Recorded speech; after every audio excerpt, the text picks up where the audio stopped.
Today we have a very important interview with nationally known activist Bruce Franks Jr. Bruce Franks Jr. is the electoral justice organizer for Mass Liberation Arizona and a former state representative for Missouri.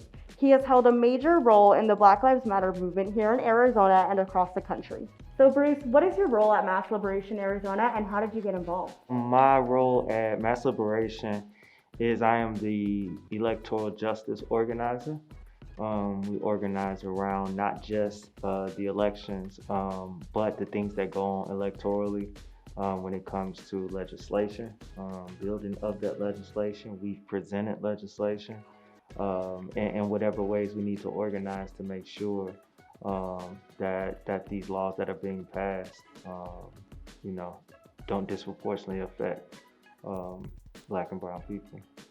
And so the way I got involved, actually, after August 9th, the August 9th protest, where many of us were politically prosecuted, when I had a lawyer show up, I didn't even know, why this lawyer was showing up. And this amazing lawyer showed up, and they came from Mass Liberation, right? And Mass Liberation and other orgs had been putting together the Black People's Justice Fund, and it had been aiding a lot of people that were out there in the protests in the wake of the death of George Floyd and Deion Johnson. And so that was my first interaction with Mass Liberation, and then just begin to show up and just understand what they were about, who they were, and how amazing they were. And then there was an opportunity for me to start working during the election, right? During the election, as we talked about the Maricopa County attorney's race, and we got heavily involved in that. And after that, that was it. There's no going back now. They stuck with me. So that's a really good leadway into the next part, which is the Drop the Charges campaign. So if you live in Maricopa County, there has been a lot of work around for Mass Liberation Arizona regarding Alistair Adele, the Maricopa County attorney. She has been a really huge political prosecutor in the state of Arizona and has gone after a lot of protesters, specifically Black and brown protesters. Can you tell us a little bit about the Drop the Charges campaign? Yeah, absolutely. The Drop the Charges campaign, is exactly what it is, right?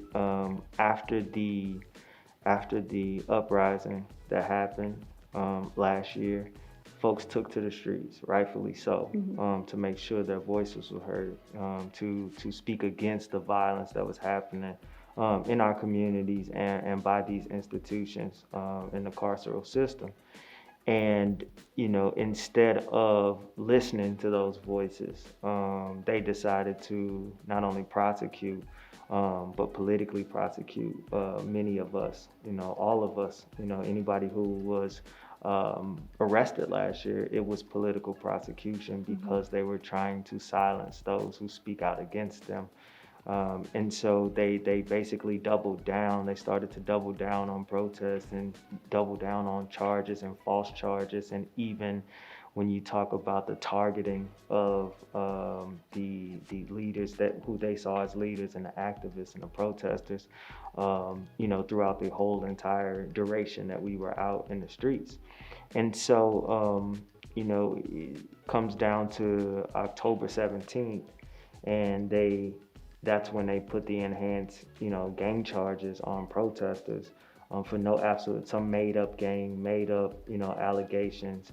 And so we decided to organize around making sure these charges get dropped. And Drop the Charges is a multifaceted organizing, from the legislative aspect to the direct action to phone banking to text banking, social media push, public pressure, community partners, political education. It's so many different levels to it.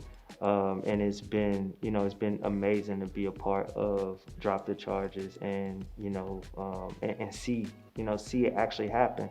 we heard from so many people that, this would be impossible, or this would be hard to do, or, they can't see this happening. And right now we went from, 40 plus to now we just have 6 of our family members, in which we still need to push, and we still gonna go just as hard as we did when we had more.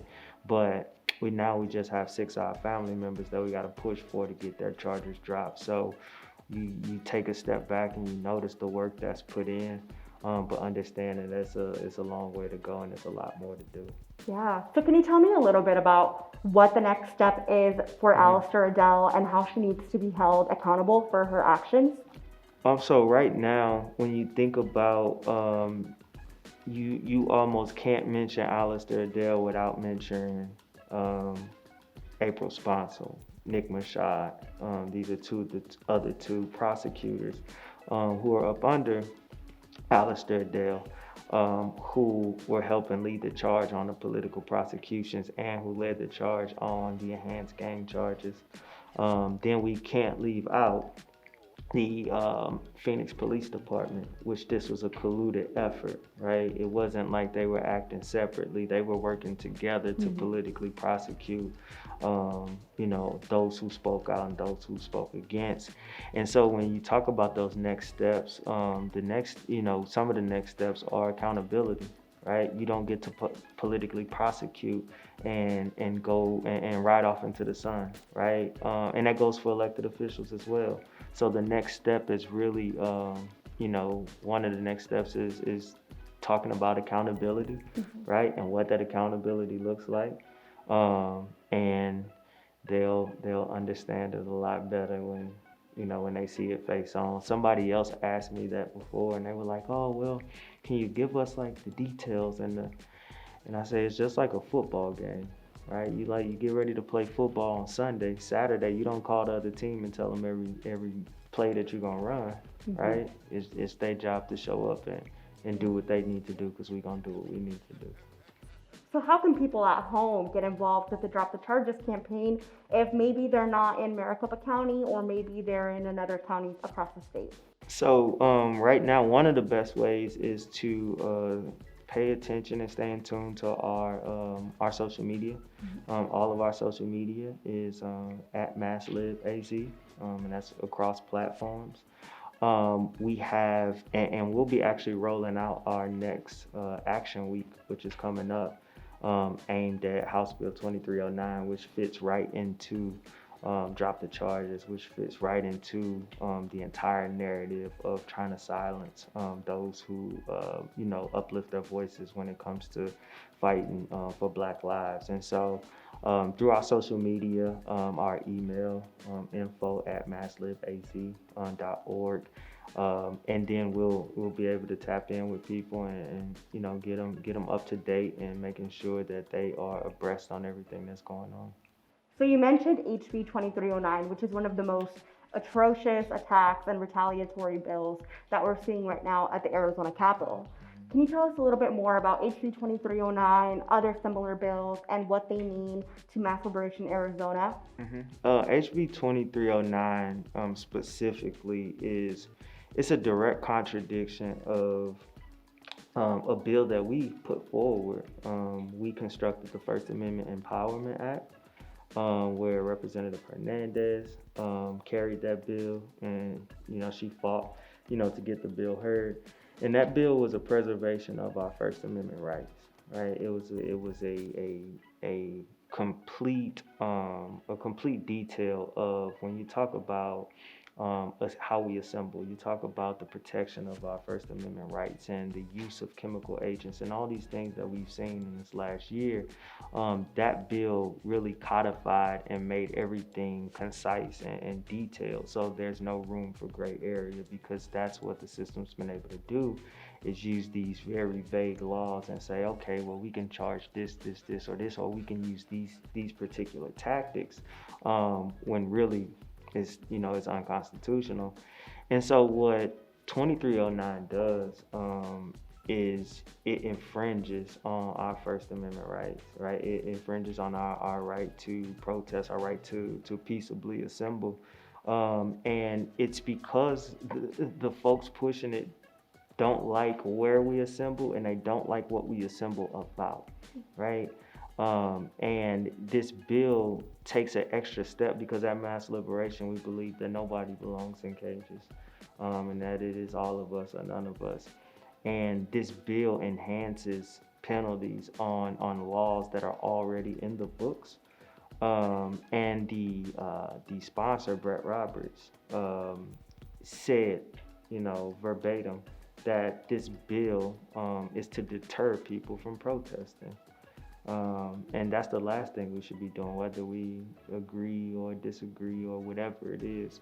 And so when you break down this bill, if you go back to Selma, you go back to Bloody Sunday, you saw our leaders in the civil rights movement walk through the streets, march through the streets, march on the sidewalks, and the way they got treated for doing such.